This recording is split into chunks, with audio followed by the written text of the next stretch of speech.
It was Halloween night, and the air was thick with anticipation and the promise of sugar highs. My 3 friends, Alex, Lisa, and Mike, and I, had made a pact to make this Halloween unforgettable. We decided to go trick-or-treating in the neighborhood around 1 a.m. It was a dare, an adventure we couldn't resist. The town was eerily quiet, with only the occasional whisper of wind through the trees. Street lamps cast long, eerie shadows, and the full moon loomed in the sky, adding to the spine-tingling atmosphere. Dressed as a zombie, I felt the chill down my spine as we turned the corner onto a dimly lit street that seemed to belong to another time. The ominous street was lined with ancient, gnarled trees, their twisted branches reaching out like skeletal fingers. It was said that this neighborhood had seen its share of strange happenings, but that only fueled our excitement. Lisa, dressed as a wicked witch, had heard the tale of an old man who lived in a decrepit house at the end of the street, a man who never participated in Halloween festivities and was known to be reclusive and eerie. As we neared the end of the street, the house in question came into view. It was a dilapidated structure with peeling paint and overgrown thorny bushes that reached out to snag at our costumes. All the windows were dark, save for one on the ground floor, where a dim, flickering light could be seen. The conversation turned to the creepy man who lived there. Mike, dressed as a vampire, had heard that he was some sort of recluse, and nobody knew much about him. There were tales of children disappearing on Halloween night and never being seen again. Whether it was fact or fiction, we were about to find out. Our determination to face our fears overcame the initial reluctance. As we approached the front gate, I couldn't help but feel a shiver run down my spine. The wrought iron gate creaked as I pushed it open, and we made our way to the front door. The cracked stone path leading to it was lined with brittle leaves and fallen branches, which crunched beneath our feet. We reached the door, and I exchanged nervous glances with my friends.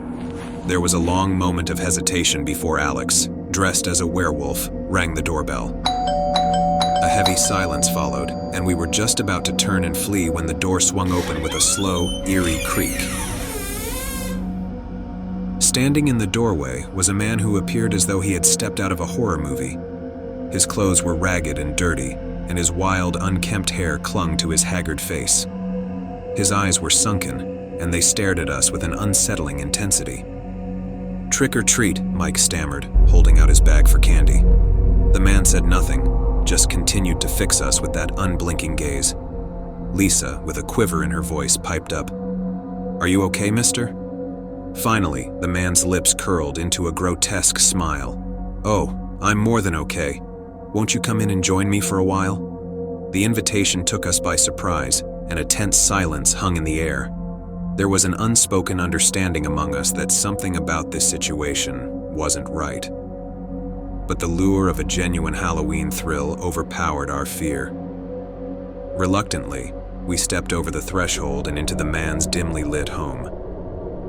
The foyer was filled with cobwebs, and a musty smell permeated the air.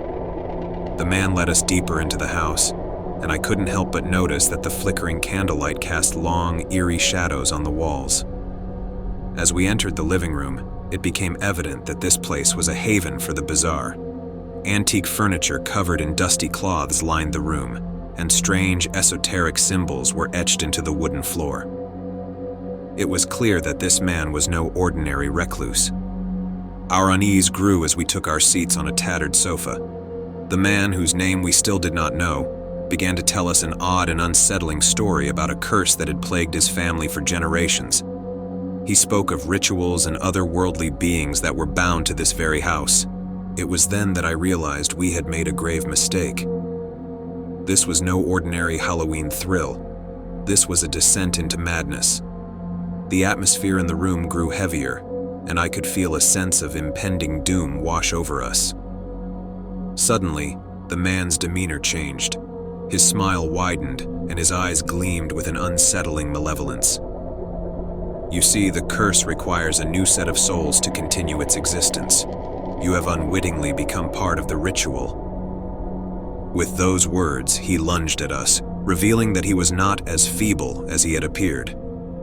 Panic set in as we scrambled to our feet, attempting to escape the room. But the man was too fast, and he overpowered us with an unnatural strength. Lisa's scream pierced the air as he dragged her away, and my heart pounded in my chest. I could hear the others struggling, and in that moment, I realized we were in grave danger. The man's intentions were clear. He intended to kidnap us and use our souls in some unspeakable ritual. We fought with everything we had, but it was futile. The man was relentless, and his grip was unbreakable. He was about to drag us into a hidden passage when a loud banging erupted at the front door. The sound of sirens pierced the night, and the man's grip faltered for a moment. Realization hit us like a ton of bricks. Our parents had discovered our absence and called the police.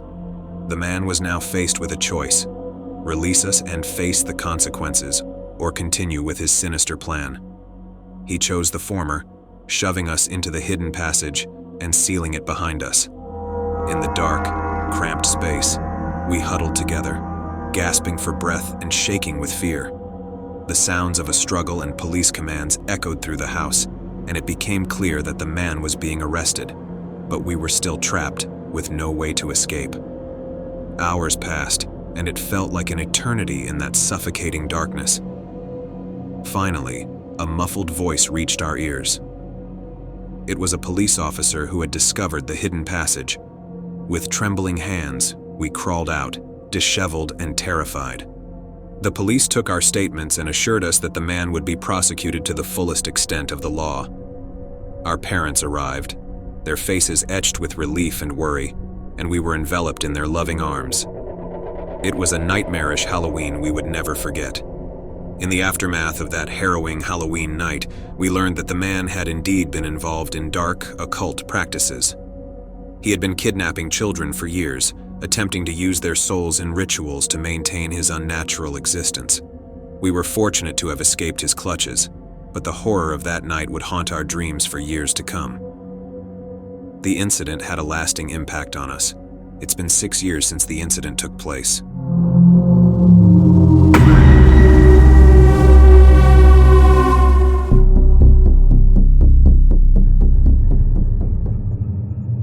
Halloween night had finally arrived, and my 4 buddies, Sarah, Mike, Emma, Luke, and I were itching for some spooky adventure. All dressed up in our favorite costumes, we were ready to hit the streets for a night of tricks, treats, and scares. Our group was a close-knit bunch, and Halloween was our favorite time of year. This time, we decided to venture into the darker corners of our neighborhood, looking for a Halloween thrill like no other. As we ventured deeper into the night, a chill crept over me. The crisp autumn air was filled with secrets, and our footsteps echoed through the silent streets. Sarah, dressed as a wicked witch, had heard whispers of an old, abandoned carnival on the outskirts of town. Legends had it that the carnival lights still flickered, and ghostly laughter echoed through the night. The idea of exploring this forgotten carnival stirred our adventurous spirits, so we decided to embark on this mysterious journey. Armed with our trusty flashlights, we wandered through the night, a mix of excitement and trepidation. Upon reaching the outskirts of town, we stumbled upon a rusty iron gate with a faded sign that read, "Harlequin Carnival, abandoned but not forgotten." The sight piqued our curiosity, and we pushed the gate open, entering the eerie world beyond. The carnival was a surreal sight, like a forgotten dream. Its once vibrant rides and colorful attractions had succumbed to time's relentless march. Tattered tents drooped under their own weight, and rusty rides stood as silent relics of a bygone era. As we explored this ghostly carnival, our flashlights unveiled a world frozen in time. The place was eerie, but there was a strange beauty in its melancholy. As we ventured deeper, the atmosphere began to shift. Faint strains of eerie carnival music wafted through the air, as if played by invisible hands. Emma, dressed as a spectral bride, nervously whispered that the place gave her the creeps. We all felt it, but our curiosity propelled us forward. Turning a corner, our flashlights illuminated a dimly lit tent with a worn-out sign that read, "Madame Zara's Mysterious Circus." The tent beckoned us closer, and we couldn't resist stepping inside, hoping to uncover the secrets of the carnival's past. Inside, the tent exuded a faded grandeur. Tattered red velvet curtains adorned the walls, and an old, ornate mirror took center stage. A lantern, casting a dim, flickering light, created an eerie ambiance. We surveyed the room, captivated by its atmosphere. At the far end, a dusty, fortune-telling table was shrouded in cloth. Nearby, a shadowy figure reclined in a worn-out armchair, mostly hidden in the low light. "Welcome, brave souls," the figure greeted us, revealing himself as a man dressed as a clown.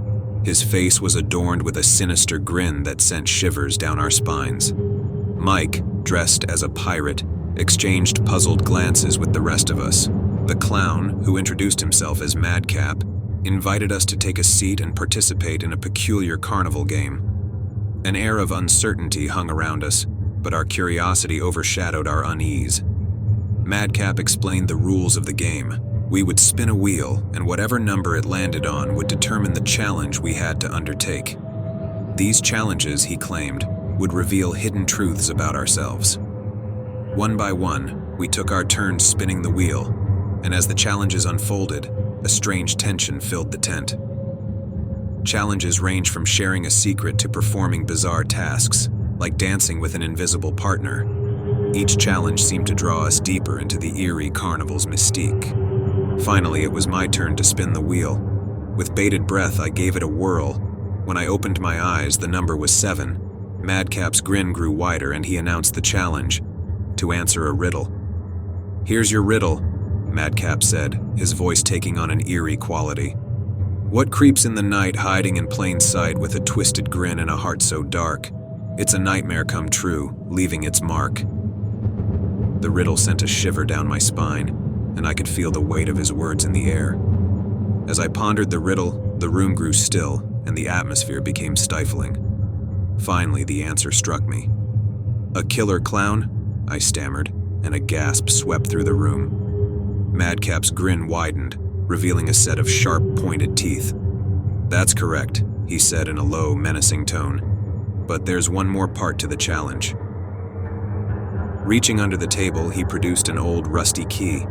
It looked ancient, like something from a different era. Handing it to me, he locked eyes with me. "You've unlocked a piece of the carnival's past," he said cryptically. "Take this key and find what it opens. It may reveal the truth you seek." With a sense of foreboding, I took the key from his hand and the room seemed to grow heavier. The dim light flickered, casting eerie shadows that danced around the tent. Exiting the tent, my friends exchanged worried glances. Something about this encounter felt deeply unsettling, and it was clear that we had stumbled upon a strange and haunted carnival. We resolved to search for whatever the key might unlock. With our flashlights in hand, we scoured the carnival grounds, looking for any sign of a locked door or hidden chest. It was like searching for a needle in a haystack, and the eerie carnival music seemed to follow us wherever we went. Finally, Emma spotted a locked door hidden behind the fortune-telling tent. With bated breath, I inserted the key into the lock and turned it. The door creaked open, revealing a hidden chamber. The chamber was small and filled with relics of the carnival's past.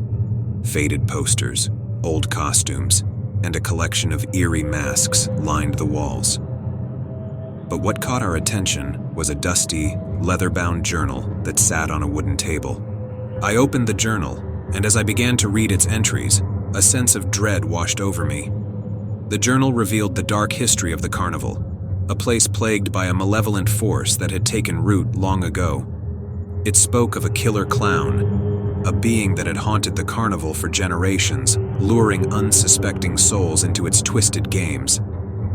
As I read on, the journal's final entry sent a chill down my spine. It spoke of the curse that had bound the clown to the carnival, a curse that could only be broken by a group of brave souls who dared to challenge the clown's games. The truth became clear. We had been lured into a sinister trap, and we were now part of the carnival's cursed history. Madcap was no ordinary clown. He was the embodiment of the killer clown, a being that had tormented the carnival for decades. With a sense of growing unease, we realized that our lives were now entwined with the sinister legacy of the carnival. It was a race against time as we understood that Madcap was no ordinary clown. He was the embodiment of the killer clown, and our lives were at stake.